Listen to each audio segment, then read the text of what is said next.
महाराष्ट्रातील सर्व शेतकऱ्यांना फटका बसणार, कारण हवामानाच्या बाबतीतला एक असा धक्कादायक अंदाज समोर आलाय ज्याने अक्षरशः मंत्रिमंडळाची झोप उडाली आहे. महाराष्ट्रातील शेतकऱ्यांसाठी एक दिवस सगळ्यात वाईट ठरणार आहे, कारण की त्या दिवशी शेतकऱ्यांवर कोसळणार सगळ्यात मोठं संकट. खरं तर 4-5 दिवसांपूर्वी सुरू झालेला पाऊस अचानक बंद झालाय.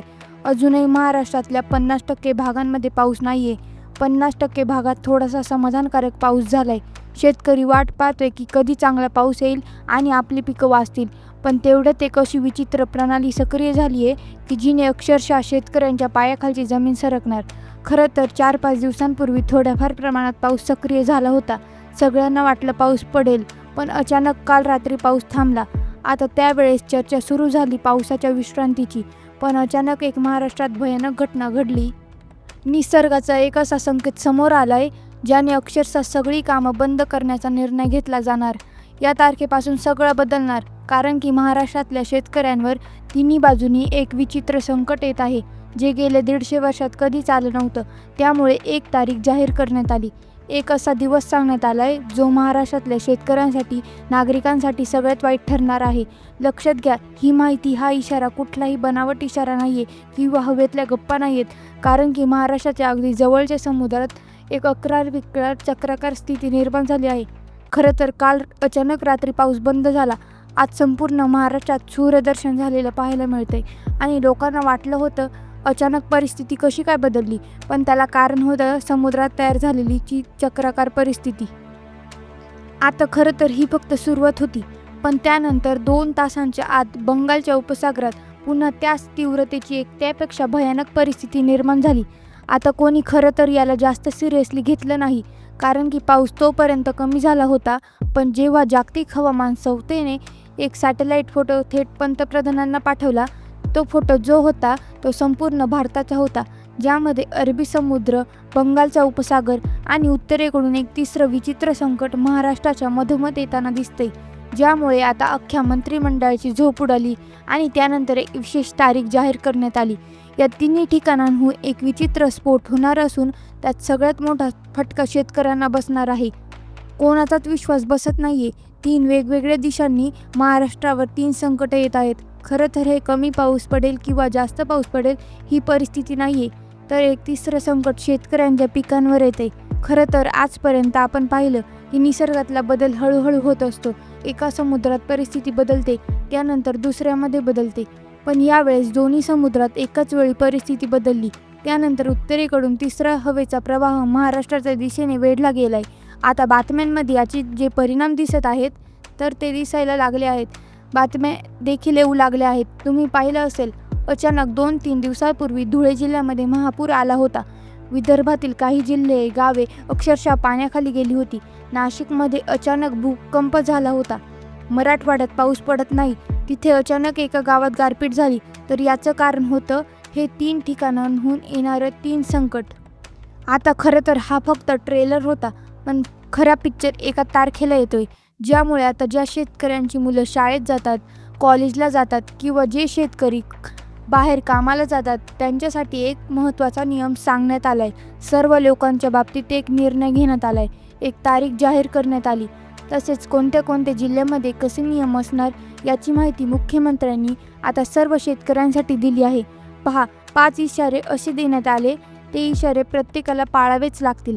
मग आता तुमच्या जिल्ह्यात नेमकं कोणत्या तारखेला काय बदलणार, कोणत्या जिल्ह्यात काय सुरू आहे, कोणत्या तारखेला काय काय बंद राहणार, ते तिहेरी संकट कोणत्या जिल्ह्यातल्या शेतकऱ्यांवर कोसळणार, कोणत्या 22 जिल्ह्यातील शेतकऱ्यांना सर्वाधिक फटका बसणार, सॅटेलाईटच्या फोटोत नेमकं 3 दिशांवर आलेलं संकट कुठे कोणाला काय धडकणार, कुठे काय बंद आणि काय सुरू, चला जाणून घेऊया संपूर्ण सविस्तर रिपोर्ट.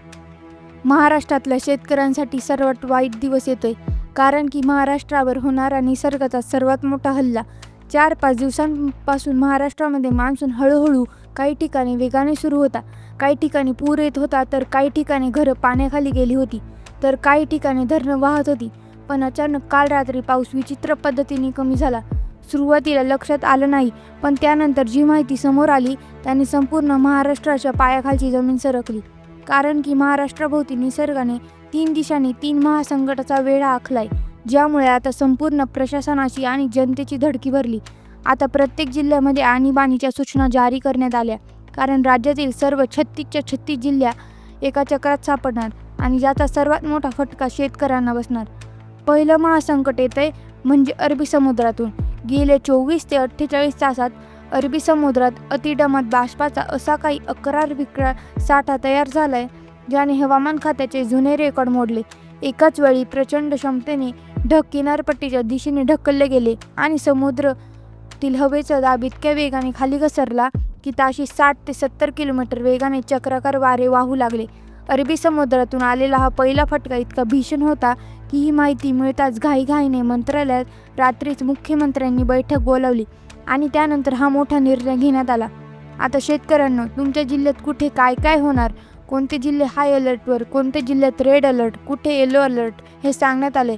पण मुख्यमंत्र्यांची आपत्कालीन बैठक सुरू असताना दुसरी महत्त्वाची बातमी समोर आली. शाळा, कॉलेज तसेच कामाला जाणाऱ्या लोकांसाठी महत्त्वाचा निर्णय घेण्यात आला. प्रेक्षकांनो, मंत्रिमंडळाची बैठक सुरू असताना दुसरा अंदाज थेट पूर्वेकडून म्हणजे बंगालच्या उपसागरातून समोर आलाय. आता काही लोक म्हणतील की बंगालच्या उपसागरात असं काय झालं, त्याचा महाराष्ट्राला काय फरक पडतो. पण इथं नीट समजून घ्या, तिथल्या आकाशात ढगांची एक विचित्र आणि ताकदवर यंत्रणा शास्त्रज्ञांना सॅटेलाईटमध्ये दिसून आली. यावेळेस बंगालच्या उपसागरात एकाच वेळी प्रचंड कमी दाबाचा पट्टा तयार झालाय आणि तिथून बाष्पाचे ढग थेट पूर्वेकडून विदर्भ आणि मराठवाड्याच्या दिशेने सरकू लागलेत. हे वारं आता इतक्या ताकदीने महाराष्ट्राकडे आले की जमिनीवरची अतिउष्ण हवा, आकाशातील थंड हवा एकमेकांवर आदळून एकाच वेळी विदर्भ आणि मराठवाड्यात कडकडाट सुरू झालाय. धुळ्यापासून ते विदर्भाच्या टोकापर्यंत जलप्रलयाची परिस्थिती निर्माण झाली. निसर्गाचा भयानक अवतार आणि दोन्ही समुद्रातील तांडव पाहून मुख्यमंत्र्यांनी तातडीने आपत्कालीन यंत्रणेला मैदानात उतरण्याचे आदेश दिले. पण अरबी समुद्र आणि बंगालच्या उपसागराच्या दुहेरी वेढ्यानंतर खरी खळबळ उडाली, जेव्हा तिसरं भयंकर संकट थेट उत्तर भारताकडून दक्षिणेकडे सरकलं आणि याच तिसऱ्या संकटामुळे अख्खा महाराष्ट्र आता बंद ठेवण्याचा निर्णय घेण्याची तयारी सुरू झाली. पुढे काय घडलं लक्षपूर्वक ऐका. आता सगळ्यात जास्त घाबरवणारी तिसरी बातमी. उत्तर महाराष्ट्र आणि उत्तर भारताच्या हवामान पट्ट्यातून उत्तरेकडून येणारा मान्सूनचा ट्रप म्हणजे मोसमी वाऱ्यांची एक द्रोणीय रेषा थेट महाराष्ट्राच्या मध्यभागी येऊन अडकली. आता नीट विचार करा, पश्चिमेकडून अरबी समुद्राचं बाष्प, पूर्वेकडून बंगालच्या उपसागराचा साठा आणि उत्तरेकडून आलेली थंड हवेची लाट, या तिन्ही बाजूंनी महाराष्ट्राच्या आकाशात एकत्र येऊन हवेचा त्रिकोणी वेढा तयार केलाय. आकाशात चाललेली ढगांची प्रचंड कोंडी या तिन्ही बाजूंनी दाबल्यामुळे आकाशात बाष्पाचा एक राक्षस तयार झाला आहे, जो हळूहळू महाराष्ट्राच्या पाठीवर फुटायला सुरुवात झाली आहे. वैज्ञानिकांना धडकी भरवणारा इशारा आहे. आता खरं तर 3 बाजूंनी वेढा दिला गेलाय, त्याची तीव्रता आणखी वाढत आहे. तो आता फुटायला देखील सुरुवात होणार आहे. त्याची तारीख जाहीर करण्यात आली आहे. ती तारीख आहे 21 ऑगस्ट. 21 ऑगस्ट ते 25 ऑगस्ट हा सगळ्यात मोठा फटका महाराष्ट्राला बसणार आहे. महाराष्ट्रात अशा विनाशकारी हाहाकार माजेल जो गेल्या 150 वर्षात कधीच पाहिला नसेल. जर या महाप्रलयाच्या संकटाचा सामना जर तुम्हाला करायचा असेल तर अक्षरशः महाराष्ट्रात काही महत्त्वाच्या सूचना देण्यात आल्यात. कारण की अंतराळात तब्बल 2000 किलोमीटर लांबीचा एक मोठा फोटो त्या ठिकाणी उंचीवरून काढला गेलाय आणि त्या फोटोत जे दिसतंय ते हवेचा वेढा दिसलाय. तो अक्षरशः खूप भयानक आहे. 21 ऑगस्ट ती तारीख मनात कोरून ठेवा. 21 ते 25 ऑगस्ट काळ, या काळामध्ये महाराष्ट्रावर मोठं संकट कोसळणार आहे. 21 ऑगस्टपासून तब्बल 20 ते 25 जिल्ह्यामध्ये पावसाचा महापूर होणार. नाशिक, जळगाव, धुळ्यासह संपूर्ण उत्तर महाराष्ट्र, खानदेशात पहिल्या झटक्याचा वादळाचा भीषण तडाखा बसेल.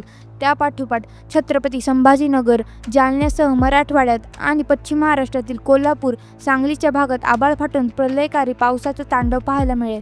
हा पाऊस अवघ्या काही मिनिटात नद्या नाले ओसंडून पाणी घरात घुसेल. तर ही होती माहिती. खरं तर निसर्गाचा हा अंदाज आपण सांगितलाय, ही केवळ एक शक्यता आहे, पण सतर्क राहणं अतिशय गरजेचं. तुमच्या जिल्ह्यात सध्या कसा पाऊस आहे, तुमच्या जिल्ह्याचं नाव, पावसाची परिस्थिती कमेंटमध्ये लिहा. चॅनलवर नवीन असाल तर सबस्क्राईब करा. धन्यवाद.